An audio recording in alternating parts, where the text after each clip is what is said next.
Assalamualaikum warahmatullahi wabarakatuh. Untuk pertemuan mulai semester 2 ini, kita mulai dari bab baru yang berjudul konsep mol. Nah, nanti kalian menemukan beberapa materi atau beberapa istilah baru ya. Kalau dilihat dari judulnya yang paling jelas ya ada kata-kata mol gitu. Nanti kita belajar tentang perhitungan.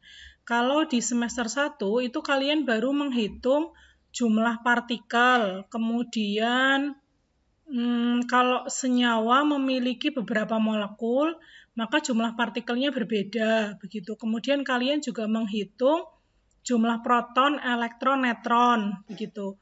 Kemudian ada lagi perhitungan bagaimana menentukan jumlah elektron di kulit-kulit atom, gitu ya. Kalau semester 1 sampai itu. Nah, untuk semester 2 ini, kalian akan menghitung yang terkait dengan senyawa atau suatu zat begitu. Kalau senyawa ini memiliki massa sekian, maka jumlah partikelnya berapa begitu. Nah, materi ini disebut materi konsep mol atau stokiometri kimia atau perhitungan kimia.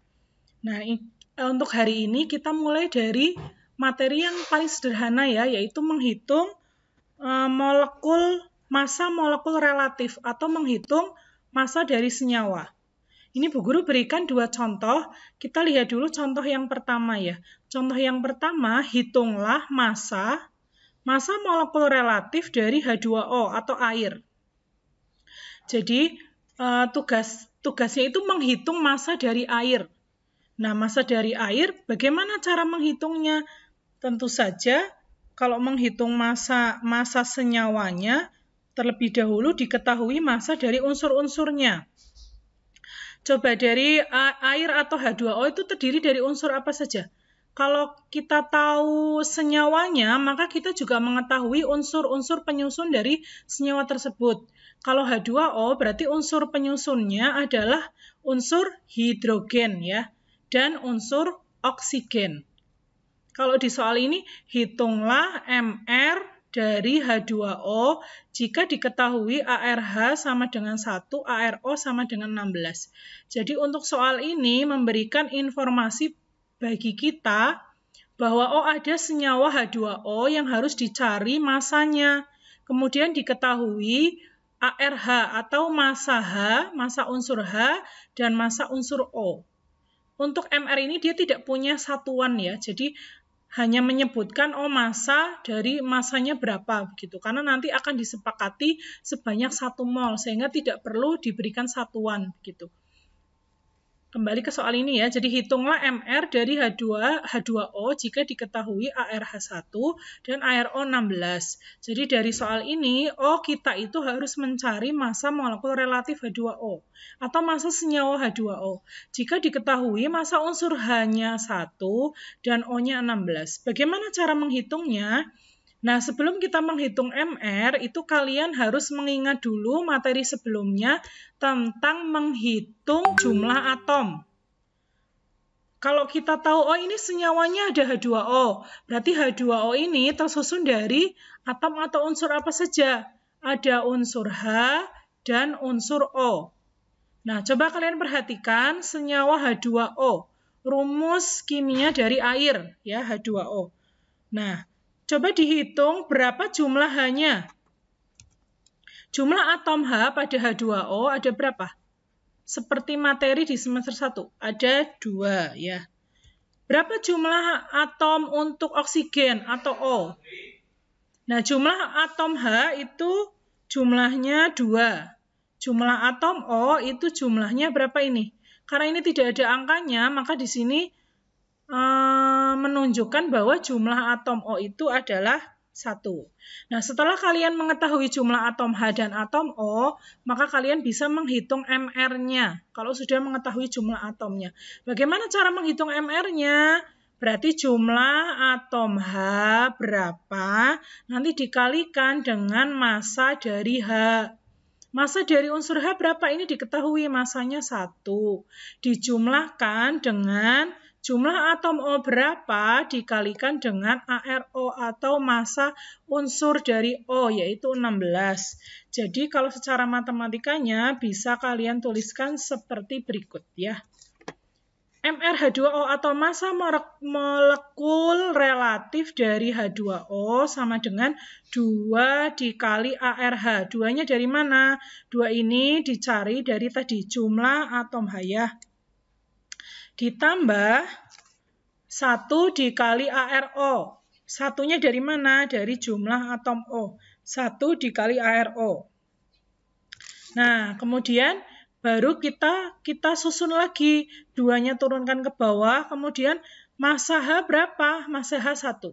Ditambah 1 turunkan ke bawah dikali ARO. ARO-nya berapa? 16. Sehingga ketika dijumlahkan 2 kali 1 ditambah 1 kali 16 sama dengan 18. Jadi massa molekul relatif dari H2O adalah 18. Itu contoh 1. Kemudian selanjutnya contoh 2. Contoh 2, hitunglah MR dari CH4 jika diketahui ARC-nya 12 dan ARH-nya 1. Nah, coba kalian bayangkan yang tadi contoh 1, dilihat diamati lagi. Bagaimana cara mengerjakan atau dapat MR-nya? Bagaimana menyelesaikan MR atau menghitung massa molekul relatif? Yang pertama harus kalian lakukan apa? Melihat jumlah atom dari senyawa terlebih dahulu. Ini senyawanya apa? CH4. Berarti kita amati dulu CH4 ini memiliki atom apa saja? Oh, ada atom C dan atom H. Nah, selanjutnya bagaimana? Selanjutnya kalian hitung berapa jumlah atom C dan berapa jumlah atom H. Kalau sudah ketemu, berarti data selanjutnya itu kalian lihat ini ada ARC dan ada ARH. Ya. Jumlah atom C, berapa jumlah atom C? Kalian lihat. Karena ini CH4, C-nya tidak ada apa-apanya ya, berarti ini C-nya jumlah atomnya 1. Kemudian jumlah atom H, CH4. Berarti jumlah atom H-nya ada 4. Ya, sehingga MR-nya itu bisa dituliskan 1 dikali ARC. Ini satunya dari mana? Dari jumlah atom C ya. 1 dikali ARC ditambah jumlah atom H, berarti 4 dikali ARH. Sama dengan 1 dikali ARC, berapa jumlah berapa massa unsur dari C? Diketahui di soal 12. Maka 12-nya nanti dimasukkan ya. 1 kali 12 ditambah 4 dikali massa dari unsur H1, yaitu jadinya jumlahnya 1 kali 12 ditambah 4 kali 1 sama dengan 16. Jadi massa senyawa dari CH4 adalah 16. Nah, berhubung dengan judul yang di depan tadi kan konsep mol ya. Nah, kalian kenal istilah baru dengan mol. Apa itu mol? Coba ada beberapa istilah yang misalkan kalau membeli kain itu dengan satuan kodi begitu ya. Dengan jumlah 20. Ada lagi lusin, ada rim begitu. Kalau kodi itu dia mewakili jumlah 20. Kalau lusin itu dia mewakili jumlah 12 ya. Rim itu mewakili jumlah 500. Nah, mol itu sebenarnya juga sama. Dia satuan yang mewakili suatu angka begitu. Angka apa? Angka dari jumlah partikel. Jadi kalau kode lusin rim itu mungkin angka yang dari hitungan buah begitu ya atau biji begitu. Nah, sementara mol itu istilah untuk mewakili jumlah partikel. Seberapa banyak jumlah partikelnya? Apakah 20, 12? Nah, mol itu dia mewakili dari angka 6 kali 12 kali 10 pangkat 23. Jumlah partikel ya. Jadi kalau kalian dengar istilah mol, maka yang terbayang adalah kata ini mewakili jumlah partikel sebanyak 6,02 kali 10 pangkat 23 partikel. Ya, jadi ini banyak sekali ya sampai pangkatnya ada 23. Kalau kalian tambahkan 0 di belakangnya, maka ini ada 0 jumlahnya banyak ya 21. Banyaknya partikel ini sebanyak ini diwakili dengan kata mol. Jadi yang terbayang kalau kalian sebutkan mol, maka yang terbayang itu jumlah partikel gitu. Nah, untuk apa sih mol ini? mol ini, istilah ini nanti dipakai dalam semua perhitungan kimia. Jadi kalau kalian menghitung zat atau senyawa atau apapun di kimia, itu akan selalu dihubungkan dengan mol, gitu.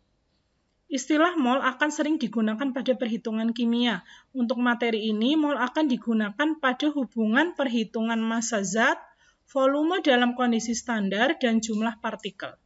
Ya, jadi apalagi untuk materi ini akan selalu muncul terus ya untuk istilah mol, sama dengan 6,02 kali 10 pangkat 23 partikel. Nah, untuk memudahkan kalian menghitung, maka Bu Guru buatkan jembatan mol. Jembatan mol ini harus hafal. Kalau tidak hafal, maka tidak akan bisa menghitung di bab ini. Materi hari ini hanya sampai pada kalian menghafalkan jembatan mol. Untuk materi minggu depan, mungkin kita mulai dengan contoh-contoh untuk menghitung, ya.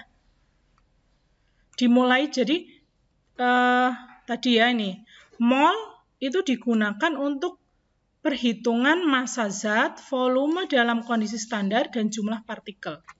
Sehingga bisa kita gambarkan mol berada di tengah-tengah karena dia akan menghubungkan dengan beberapa istilah yang lain, perhitungan yang lain.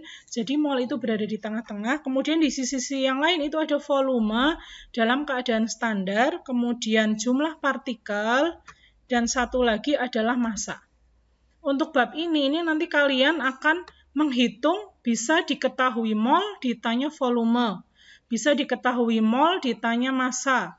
Bisa diketahui mol, ditanya jumlah partikel. Atau kebalikannya, diketahui jumlah partikel, ditanya mol. Diketahui volume, ditanya mol. Atau bisa juga diketahui jumlah partikel yang ditanya tapi massanya. Nah, maka menghitungnya harus lewat mol dulu karena mol itu berada di tengah-tengah ya. Nah, nanti tugas kalian adalah menuliskan kembali jembatan mol ini di buku, kemudian dihafalkan ya. Untuk yang pertama, hubungan yang pertama, mol dengan volume. Coba kalian perhatikan tanda panahnya. Jadi mol ini dia akan ada tanda panah keluar, artinya diketahui mol, ditanya arah yang keluar, berarti ditanya adalah volume. Kemudian yang ini maksudnya diketahui mol, ditanya jumlah partikel. Panah yang ini diketahui mol, ditanya massa. Jika panahnya ini keluar ya, berarti ini diketahui mol, ditanya volume. Diketahui mol, ditanya jumlah partikel. Diketahui mol, ditanya massa. Maka kalian kalikan. Gitu. Kebalikannya, jika nanti panahnya itu masuk ke dalam mol, maka lawannya dari dikalikan, yaitu dibagi ya. Nah, nih. Volume, diketahui volume, ditanya mol, maka dibagi. Diketahui jumlah partikel, ditanya mol, dibagi juga. Diketahui massa, ditanya mol, itu dibagi. Nah, dikali dan dibagi bilangan apa? Nanti ada bilangan tertentu untuk menghubungkan antara mol dengan volume, mol dengan jumlah partikel, atau mol dengan massa. Untuk mol dengan volume, maka dihubungkan dengan angka 22,4. Menghitungnya pada kondisi standar. Nah, untuk SMK itu hanya menghitung volume pada kondisi standar. Jadi, kalau diketahui mol, ditanya volume, maka molnya dikali dengan 22,4. Dapatlah volume. Kalau diketahui volume, ditanya mol, maka volumenya dibagi dengan 22,4. Nah, bagaimana hubungan mol dengan jumlah partikel? Kalau mol dengan volume itu dengan angka 22,4, kalau mol dengan jumlah partikel, maka dihubungkan dengan angka yang tadi, 6,02 kali 10 pangkat 23 ya. Nah, kemudian apa hubungan mol dengan massa? Ini dihubungkan dengan MR. MR ini massa molekul relatif yang tadi sudah kita hitung di awal ya, sebelum masuk kepada jembatan mol. Nah, jadi tugas kalian nanti pada kuis yang Bu Guru berikan adalah menghitung massa molekul relatif untuk senyawa sederhana. Beberapa senyawa, kemudian kalian hafalkan jembatan mol. Kalau diketahui mol, ditanya volume berarti dikali atau dibagi. Kalau diketahui massa, ditanya mol berarti diketahui massa, ditanya mol berarti tanda panahnya ke atas, berarti ini dibagi. Kalau diketahui mol, ditanya jumlah partikel, tanda panahnya ke kanan berarti dikalikan. Gitu ya. Untuk panah yang merah-merah ini dia dikalikan. Kalau yang panah biru-biru ini berarti dibagi. Nah, begitu saja untuk materi hari ini. Mudah-mudahan bisa terserap dengan baik ya. Kalau ada kesulitan bisa menghubungi Bu Guru di WA atau di ini kita sharingkan di Google Classroom ya. Mudah-mudahan bisa belajar dengan baik. Assalamualaikum warahmatullahi wabarakatuh.